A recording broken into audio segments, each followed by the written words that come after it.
রাজধানীর বুকে নির্মীয়মান সিভিল হাসপাতালের কাজ সরেজমিনে ঘুরে দেখলেন আগরতলা পুর নিগমের মেয়র দীপক মজুমদার। সাথে ছিলেন আগরতলা পুর নিগমের কমিশনার, স্বাস্থ্য দপ্তরের আধিকারিক ও নির্মাণ সংস্থার আধিকারিকরা। এদিন নির্মীয়মান সিভিল হাসপাতালের কাজ সরেজমিনে ঘুরে দেখার পর মেয়র দীপক মজুমদার জানান, নির্মাণ কাজ সন্তোষজনকভাবে চলছে। আগরতলা শহরে দুটি রেফারেল হাসপাতাল রয়েছে, তারপরেও সিভিল হাসপাতাল চালু করার উদ্যোগ নেওয়া হয়েছে। রাজ্যের মুখ্যমন্ত্রীর বিশেষ উদ্যোগ এই সিভিল হাসপাতাল নির্মাণ করা হচ্ছে, যাতে করে জিবি ও আইজিএম হাসপাতালের উপর চাপ কমানো যায়। এই সিভিল হাসপাতালে 18,000 স্কয়ার ফিট জায়গার উপর নির্মাণ করা হচ্ছে।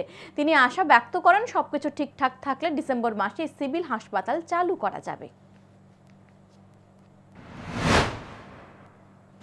আমাদের দুটি রেফারেল হাসপাতাল থাকা সত্ত্বেও আমরা শহরবাসী এবং বিশেষ করে যারা শহরে বিভিন্ন সময় আসে এবং দুটি হসপিটালে যাতে রোগীর চাপ কমানো যায় সেই উদ্দেশ্যকে নিয়ে আমাদের সরকার, আমাদের মুখ্যমন্ত্রী বলেছিলেন যে একটা সিভিল হসপিটাল করা। আগরতলা পৌরসভা করে দায়িত্ব নিয়েছে। কাজ শুরু হয়েছে, অনেকদিন হয়েছে। আনুষ্ঠানিকভাবে উনি ফান্ড ব্যয় করেছিলেন মুখ্যমন্ত্রী আগে।